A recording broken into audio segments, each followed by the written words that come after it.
Oi, aqui é Daniel e eu tô em Praga, na República Tcheca, agora na Ponte Carlos, e eu vou mostrar um pouco dela aqui. Dá uma olhada.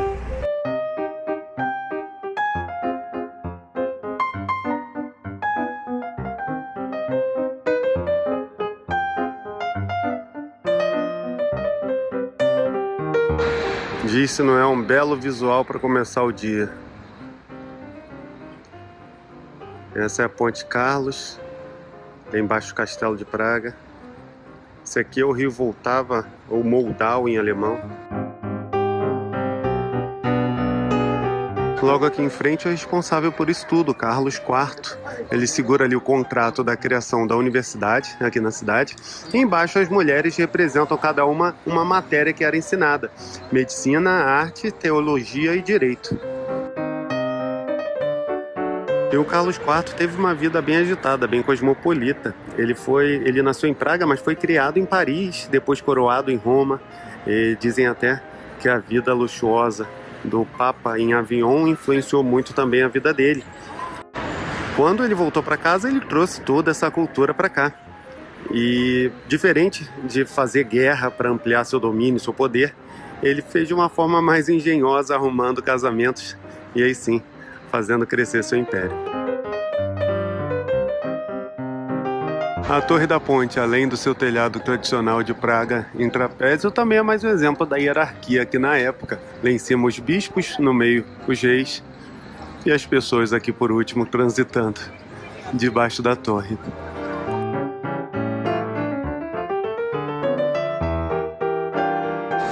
Dá para ter uma ideia que essa não foi a primeira ponte criada aqui, né? O rio Vltava sempre foi muito violento e as enchentes que tinham aqui acabavam levando as pontes.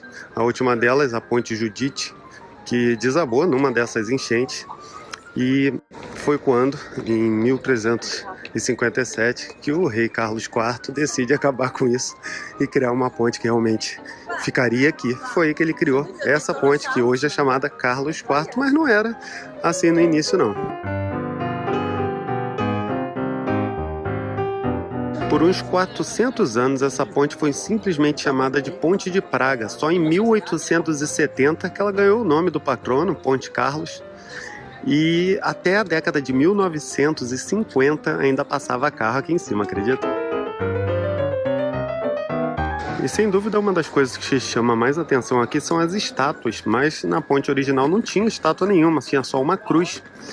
E quando os austríacos dominaram a cidade, eles fizeram questão de colocar todas essas estátuas de santos católicos, e tudo isso fazia parte do processo de catolização do povo, que a maioria era protestante na época, cerca de praticamente 90%. Aqui na ponte você encontra essa placa, que é a placa de João Nepomuceno. Ele foi um padre e é santo do povo tcheco, que acredita-se que foi daqui desse local que jogaram ele no rio. Por isso essa placa está aqui.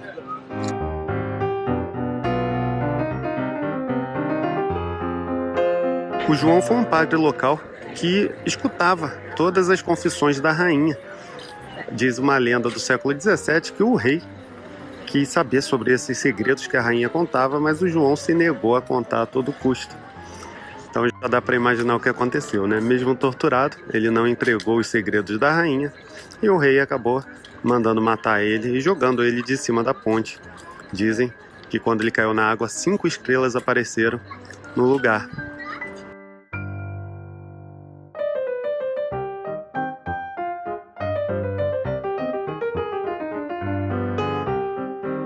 Tá vendo o pessoal passando a mão ali na plaquinha? Isso porque se acredita que se você passar a mão ali e fizer um pedido, esse pedido se realiza. Agora tem o seguinte, você só tem a chance de fazer um pedido na vida. E assim como o João, você não pode contar pra ninguém.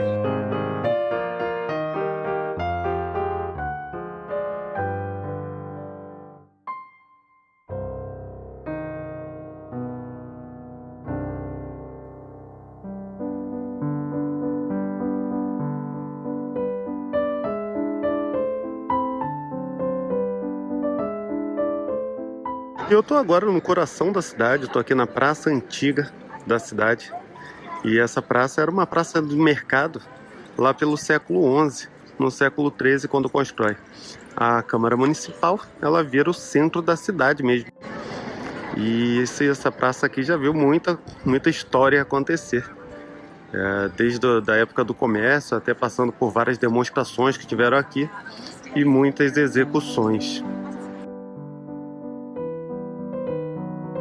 E esse monumento que você vê logo aqui, que domina a praça basicamente, não tem como passar em branco, é o memorial de Jan Hus, uma pessoa que foi muito importante aqui para a história da República Tcheca.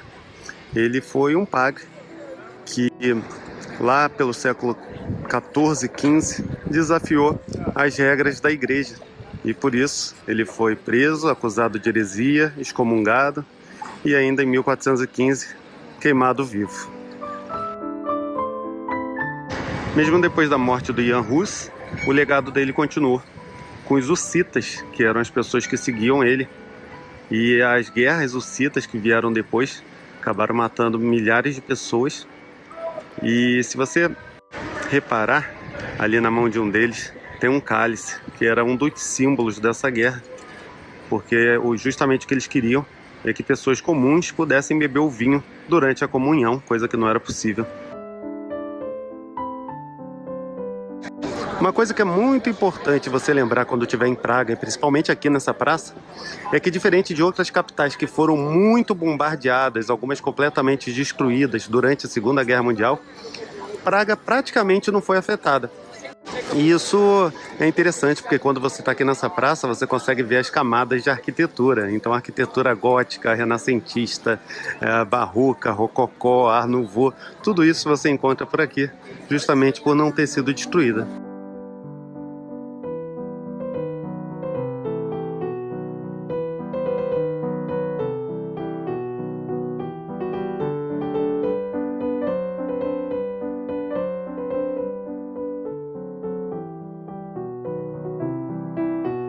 Aquela grande lá atrás é a Igreja Tim, é um dos ícones aqui de Praga.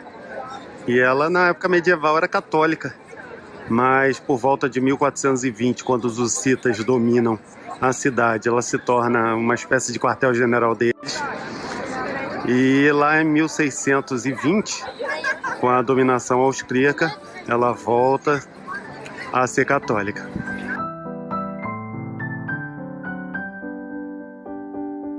E o simbolismo conta um pouco dessa história ali na fachada. Repara só, ali tem uma medalha grande da Virgem Maria e embaixo no nicho tem um cálice. Lembra que o cálice era símbolo dos hussitas? Quando eles dominaram a cidade, eles mandaram fazer um cálice de ouro bem grande e colocaram ali. Depois os austríacos chegaram, transformaram essa igreja de novo em católica, pegaram o cálice, derreteram e fizeram exatamente aquela Virgem Maria lá em cima. O nicho ficou vazio durante séculos, só em 2016 que resolveram colocar novamente um cálice ali para lembrar dos hussitas.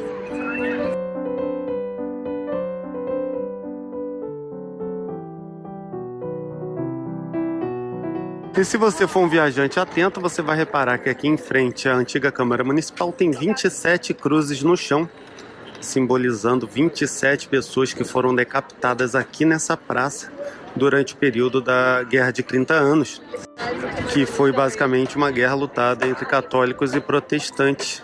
Quando os austríacos católicos vencem a guerra por aqui, no dia 21/6 de 1621, eles mandam decapitar essas 27 pessoas que eram chave para a Revolução. Então, desde nobres, mercadores e intelectuais da época foram executados aqui. Um período, uma história muito triste.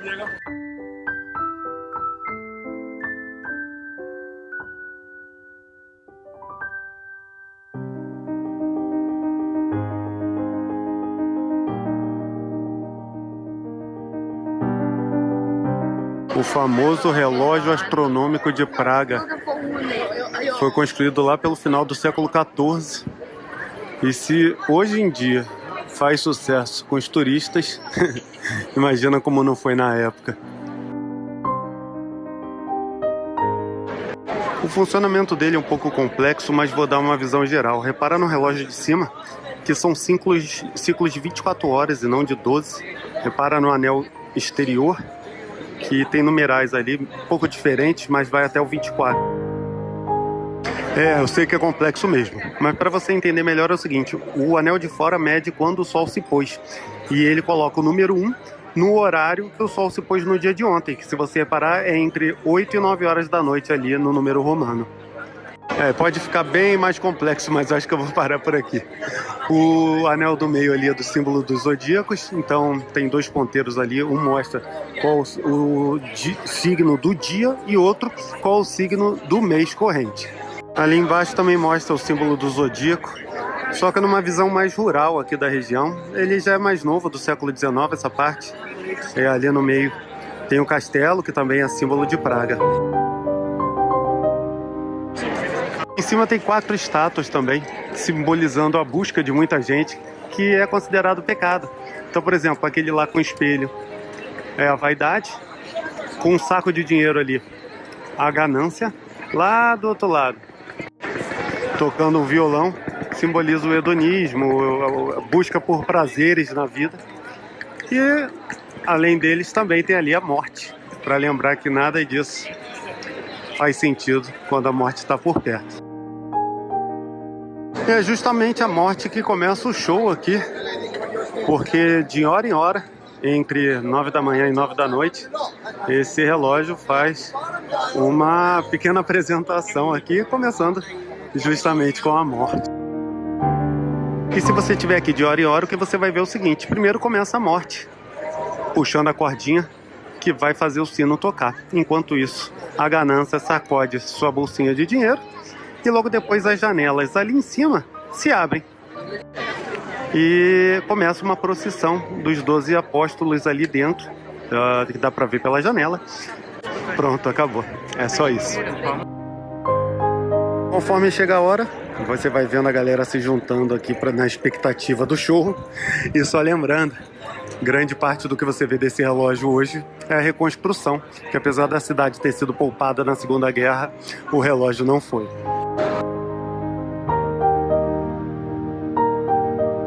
E provavelmente você já ouviu uma lenda sobre esse relógio, que se conta muito por aqui. Não tem um final muito feliz, mas é uma lenda que vários turistas escutam quando vêm por aqui. É o seguinte: diz a lenda que o Jan Hanush construiu esse relógio aqui. Não confundir com o Jan Hus, aqueles que a gente falou mais cedo.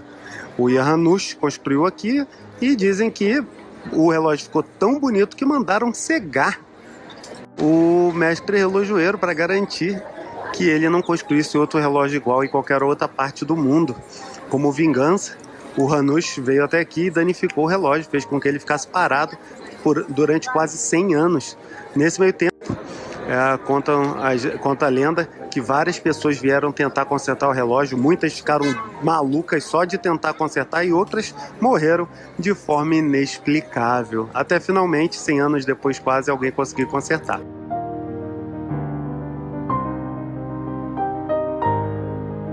Aqui à esquerda do relógio é a entrada para a antiga Câmara Municipal aqui da cidade. E ali dentro, logo ali, tem um mosaico em Art Nouveau muito bonito que vale a pena dar uma olhada, é de graça. Se ali estiver fechado, é só entrar por aqui e dar a volta por dentro até lá.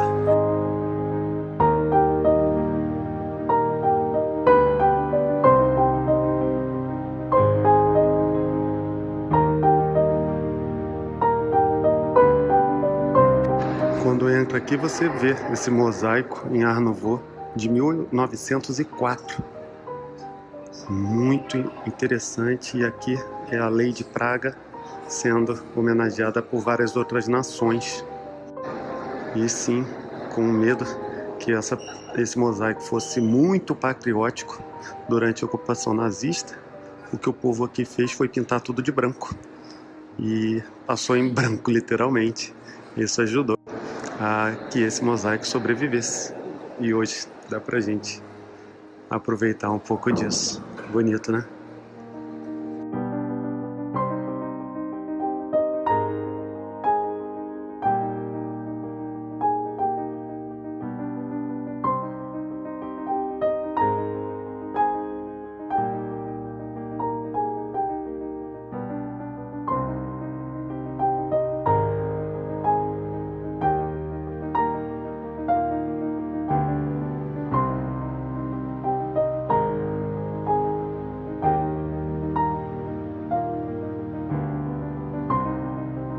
Essa aqui é a Torre da Pólvora. E o nome é porque é justamente aqui que se guardava a pólvora. E, bom, fácil de entender, né? E aqui era um dos principais portões que ficavam no muro da cidade. E ele era um dos principais porque justamente era por essa porta que era o caminho até Viena. Então dá para imaginar lá pelo século XV quantas pessoas importantes não entraram ou saíram por essa porta, né? E essa torre gótica, assim como outras torres aqui de Praga, mostra como era a hierarquia na época. Então, começando aqui embaixo, pequenininho, 2 artesãos, os trabalhadores e tal. Mais em cima, 2 reis tchecos. Logo depois deles, anjos com asas douradas ali. Lá em cima, os santos. E para terminar, o telhado em trapézio, como é clássico daqui da cidade. Do lado da Torre da Pólvora tem o que é chamado a Pérola do Art Nouveau, aqui da República Tcheca, que é a Casa Municipal. E o Art Nouveau, apesar de ter nascido em Paris, é aqui na República Tcheca, aqui em Praga, que é um dos melhores lugares para apreciar.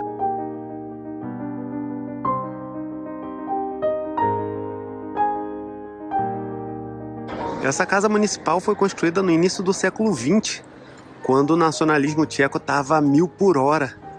Imagina que depois de 300 anos dominados pelos austríacos, eles estavam querendo finalmente a sua independência. Eles conseguiram a independência logo depois da Primeira Guerra Mundial, em 1918, que é criada a Tchecoslováquia. E essa independência é anunciada exatamente desse prédio aqui da varanda, para todo mundo ouvir. Você pode vir aqui dentro para ver os detalhes dessa maravilha de Art Nouveau. Aqui também tem restaurante, tem até um bar que dá para você ver isso tudo de mais perto, vale a pena. Aqui, logo atrás da Praça Antiga, tem o prédio da Câmara Municipal, a nova Câmara Municipal, né? E ali dentro tem um elevador diferentão, que eu vou mostrar já para você.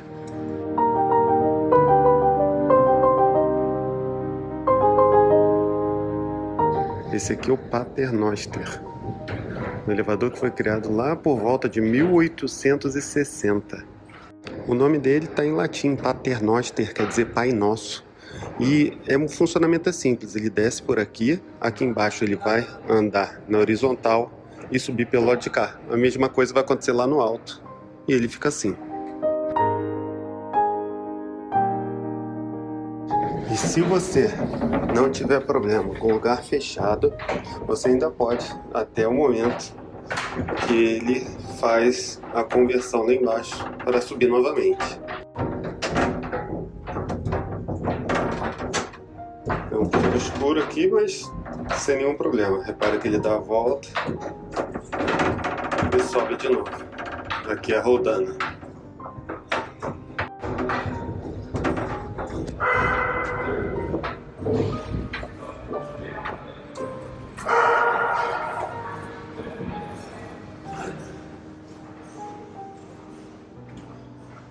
Acho que dá para entender o porquê da produção ter sido encerrada lá por volta da década de 1970, né? É totalmente uma questão de segurança. Mas hoje ainda existem 68 elevadores desses na República Tcheca e a metade desses estão aqui em Praga. Ainda tem outros em outras partes do leste europeu e algumas partes da Alemanha também, mas a maioria está caindo já em desuso.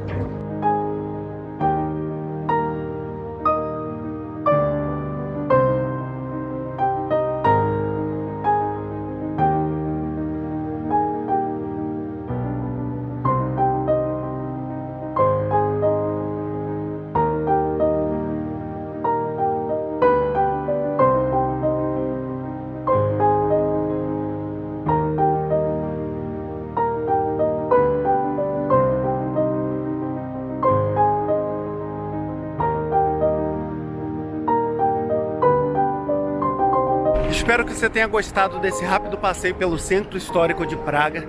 Não deixa de entrar lá em goeuropa.com.br/Eurotrip para baixar um e-book para te ajudar a viajar mais e melhor. Te vejo no próximo vídeo, um abraço, tchau, tchau.